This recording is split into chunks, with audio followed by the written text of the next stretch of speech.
Hello students, welcome to Gates Learn Academy once again. तो इस video में हम लोग देखेंगे ICSE class 10 mathematics exercise 6A का क्वेश्चन नंबर 15, 16 और 17। ये सब हम यहाँ पर किए हुए हैं, क्वेश्चन भी लिखा हुआ है। ठीक है, 15, 16 और 17 को हम लोग डिस्कस करेंगे। किसी स्टूडेंट का कमेंट में आया था तो वो उनके लिए हम ये बना दे रहे हैं। ओके, चलिए। तो क्वेश्चन नंबर 15 में एक्चुअली क्या कह रहा है, A can do a piece of work in X days. A किसी काम को एक्स दिन में खत्म कर लेता है and B can do the same work in x plus 16 days. ऐसे क्वेश्चंस कंपटीशन लेवल में तो बहुत ज़्यादा आते हैं। ठीक है, same work in x plus 16 days और बी उसी काम को एक्स प्लस 16 डेज में खत्म कर लेते हैं।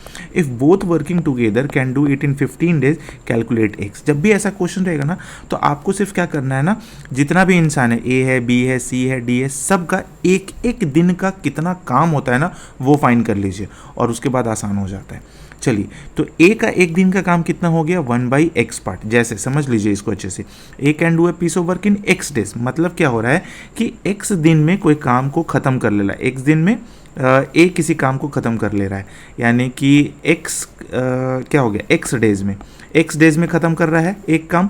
तो एक दिन में कितना काम ख़त्म करेगा, 1/x होगा ना। यूनिटरी मेथड जैसे हम लोग बनाते थे ना, 15 कलम का दाम है 5 रुपया, तो एक कलम का दाम कितना होगा, 5/15 रुपया। ऐसे करके हम लोग सॉल्व करते थे। ठीक है, तो उसी के बेसिस पर है इसका क्या निकाल लिया गया, 1 days work. 1 day work for a का हो गया 1/x पार्ट, और उसी तरीके से 1 डे वर्क फॉर बी हो गया 1/x प्लस 16 पार्ट। क्लियर है। और दोनों का दिया हुआ है ये भी टुगेदर का, both working together and completed in 15 days. यानी कि दोनों मिलकर जब काम करते हैं, यानी कि ए और प्लस बी जब मिलकर काम करते हैं तो 15 डेज में ख़त्म कर लेते हैं। तो ए और बी का एक दिन का काम कितना हो गया, 1/15। 1/15 हुआ नहीं, जैसे इसको हम बनाए, जैसे इसको किए, उसी तरीके से इसको भी सॉल्व कर ले सकते हैं। ठीक है, अब क्या करना है, इसका पार्ट और ये इज इक्वल टू में चला जाएगा। तो 1/x plus 1/x plus 16 is equal to 1/15। हम लोग सॉल्व करते हैं, एलसीएम लिए x plus 16, x plus 16 plus x, यहाँ पर 2x प्लस 16 हो गया by x square plus 16x is equal to 1/15। अब ये आपको फाइंड हो गया, क्रॉस मल्टीप्लाई करके आप क्या कीजिएगा, आप एक क्वाड्रेटिक इक्वेशन फॉर्म कर लीजिएगा। क्वाड्रेटिक इक्वेशन आता है x square minus 14x minus 240 is equal to 0। तो एक्स स्क्वायर माइनस, अब 14 को स्प्लिट करना है तो 24 और 10 में स्प्लिट कर दिया गया है, 24x plus 10x 240 is equal to 0। Solve करते हैं तो मेरा दो वैल्यू आता है, एक x is equal x minus 24 और एक x प्लस 10। जब x प्लस 10 लेंगे तो ये मेरा x का वैल्यू माइनस 10 दे देगा, जो कि नॉट पॉसिबल है। दिन और काम ये सब माइनस में नहीं हो सकता है। तो x माइनस 24 लिए, जहाँ से मेरा x का वैल्यू आ गया, यानी कि x का वैल्यू कितना हो गया, 24 डेज। यानी कि a किसी काम को कितना दिन में ख़त्म कर लेगा, 24 दिन में। b उसी काम को कितना दिन में खत्म कर लेगा, 24 प्लस 16 यानी कि 40 दिन में, और दोनों मिलकर तो 15 दिन में खत्म कर ही रहे। तो आई होप कि आपको ये समझ में आ गया होगा। चलिए, अब क्वेश्चन नंबर 16 देख लेते हैं, सेम एक्सरसाइज 6A का क्वेश्चन नंबर 16। तो 1 pipe can fill a cistern मतलब एक कनस्तर हो गया, एक डब्बा हो गया, टैंक हो गया, छोटा सा टैंक उसी को बोल सकते हैं, टीन का डब्बा होता है। 1 pipe can fill a cistern in 3 hours. उसी तरीके से हम लोग बनाना जैसे अभी इसमें इसके पहले जो बनाए, cistern in 3 hours less than the other, मतलब दूसरे से 3 घंटा कम में भर देता है। The 2 pipes together can fill the cistern in 6 hour 40 minutes. दोनों पाइप जब मिलकर काम करता है तो 6 घंटा 40 मिनट में उस डब्बे को भर देता है। तो find the time that each pipe will take fill the cistern. हमको बताना है कि हर एक पाइप, यानी कि पहला पाइप और दूसरा पाइप अगर मिलता है तो वो दोनों कितना कितना टाइम में भरता है। तो हम लोग को क्वेश्चंस में कंडीशंस में दिया हुआ 1 pipe can fill a cistern in 3 hours less than the other. तो हम मान लेते हैं फर्स्ट और सेकंड पाइप करके। तो मान लेते हैं ना, सेकंड पाइप हमारा कितना में कर रहा है, इसको हम डिटेल में लिख दिए हैं ताकि आपको दिक्कत ना हो समझने में। Second pipe fill in x hours. Second pipe क्या चीज़ में, x आवर्स में खत्म कर लेता है। और फर्स्ट पाइप कितना हो जाएगा, x माइनस 3 आवर्स, क्योंकि 3 आवर लेस में बोल रहा है।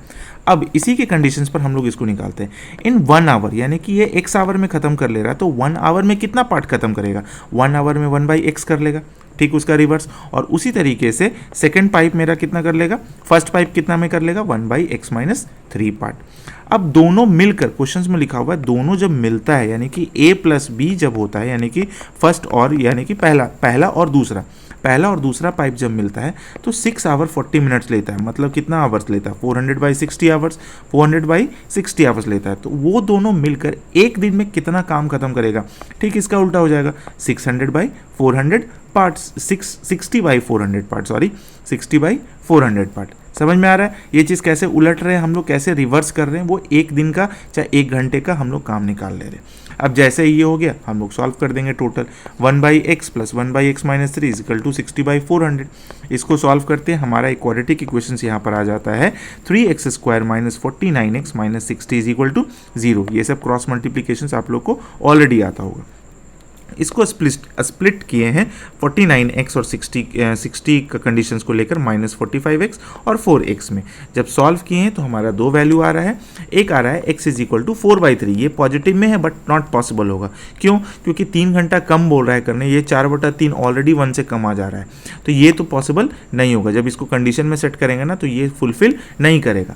तो दूसरा वैल्यू हमारा एक जो बच जाता है x = 15, जो कि सही है। तो हमारा x = 15 आ गया, मतलब सेकेंड पाइप कितना टाइम में भर देगा पूरा का पूरा सिस्टम को, यानी कि डब्बे को 15 आवर्स में, और जो फर्स्ट पाइप है वो कितना में भर देगा 12 आवर्स में। ठीक है, तो हमारा x दोनों का वैल्यू, ईच पाइप का वैल्यू निकल गया। ये भी आपको समझ में आ गया होगा।